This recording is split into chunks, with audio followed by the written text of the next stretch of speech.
Hello, welcome to cook and take. ഞങ്ങൾ just ഒന്ന് പുറത്ത് പോയേ. തൊട്ടടുത്ത് തന്നെയാണ്, ഞങ്ങളുടെ വീടിൻ്റെ തൊട്ടടുത്ത് തന്നെയായിട്ടൊരു ബീച്ച് പോലെ. ബീച്ച് എന്ന് പറഞ്ഞു കഴിഞ്ഞാൽ അതൊരു ബീച്ച് എന്ന് പറയാൻ പറ്റില്ല, അതൊരു കോസ്റ്റ്ലി ഏരിയ ഒക്കെ പോലെയാണ്. നമ്മുടെ ഒമാനീസൊക്കെ മെയിനായിട്ടും മീൻ പിടിക്കാൻ വരുന്നത്, മീൻ പിടിക്കാനുള്ള ബോട്ടുകളും അതൊക്കെ നിർത്തിയിട്ടേക്കുന്നത് അവിടെയാണ്. പിന്നെ പിള്ളേർ അവിടെ ജസ്റ്റ് കടലിൻ്റെ അവിടെ സൈഡിലായിട്ട് കുറേ ഇങ്ങനെ ഭിത്തി പോലെ കെട്ടിയിട്ടുണ്ട് കേട്ടോ. ഇവരതിൻ്റെ മുകളിൽ കയറാൻ വേണ്ടി ശ്രമിച്ചു, പക്ഷെ ആ ഷേപ്സിൻ്റെ മുകളിൽ കൂടെ കയറാൻ ഭയങ്കര പാടായതുകൊണ്ട് കുറച്ച് കയറി കഴിഞ്ഞപ്പോൾ തന്നെ തിരിച്ചിറങ്ങി പോന്നേ. പിന്നെ ഞങ്ങളവിടെ നിന്ന് കുറച്ച് ഫോട്ടോസൊക്കെ എടുത്ത് അപ്പോഴേക്കും പെട്ടെന്ന് തന്നെ സന്ധ്യയായി. ഇപ്പോൾ ഇവിടെ 6 മണിയൊക്കെ ആകുമ്പോഴേക്കും നല്ല ഇരുട്ടാവുന്നുണ്ടേ.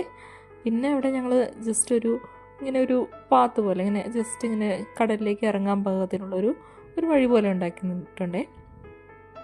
അതിൻ്റെ അവിടെ കുറേ ആൾക്കാരിങ്ങനെ ഫിഷിങ് ചെയ്യുന്നവരുണ്ട് കേട്ടോ, ചൂണ്ടയൊക്കെ ഇട്ടിട്ട് മീൻ പിടിക്കുന്നവരുണ്ട്.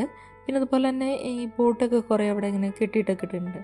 ഞങ്ങൾ ജസ്റ്റ് ആ പാലത്തിൽ കൂടെ ഒന്ന് ഇറങ്ങി നോക്കി, പക്ഷെ അങ്ങനെ കുറച്ചങ്ങ് ഇറങ്ങി കഴിയുമ്പോഴേക്കും നമുക്കിങ്ങനെ ബോട്ട് വന്നിട്ട് ഇങ്ങനെ പാലത്തിലേക്ക് തട്ടുമ്പോൾ നമുക്കിങ്ങനെ പാലനങ്ങും പോലെ തോന്നും കേട്ടോ. അപ്പോൾ എനിക്ക് കുറച്ച് നേരം നിന്ന് കഴിഞ്ഞപ്പോഴേക്കും തല കറങ്ങും പോലെയൊക്കെ തോന്നി.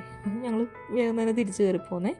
അവിടെ കുറേ ഫാമിലീസൊക്കെ ഉണ്ടായിരുന്നു. കുറേ പേര് ചുമ്മാ വന്നിങ്ങനെ ഇരിക്കുന്നുണ്ട്, ചിലരിങ്ങനെ ക്യാമ്പിങ്ങിന് വന്നിട്ടുണ്ട്. പിന്നെ കുറേ പേര് ഇങ്ങനെ ഫിഷിങ്ങിന് വേണ്ടിയിട്ട് ജസ്റ്റ് വന്നിട്ടൊക്കെ ഉണ്ട് കേട്ടോ. ഇത് ഫിഷിങ്ങിനൊക്കെ പോണ ബോട്ടുകളാണ്. ഇതെല്ലാം ആ സൈഡിൽ ഇങ്ങനെ നിർത്തിയിട്ടിട്ടുണ്ട്. ഇവർ കുറച്ച് നേരം അവിടെ നിന്നിട്ട് പിന്നെ ഞങ്ങൾ പെട്ടെന്ന് തന്നെ സന്ധ്യ ആയതുകൊണ്ട് കുറച്ച് നേരം കഴിഞ്ഞപ്പോഴേക്കും തിരിച്ചു പോന്നു കേട്ടോ. പിന്നെ അവിടെ സന്ധ്യ ആകുമ്പോഴുള്ള വ്യൂ എന്ന് പറഞ്ഞു കഴിഞ്ഞാൽ നല്ലൊരു വൈബുള്ളൊരു വ്യൂ ആണ്. അപ്പോൾ നമുക്ക് അത്രയേ ഉള്ളൂ ഇന്നത്തെ വീഡിയോ. Thank you.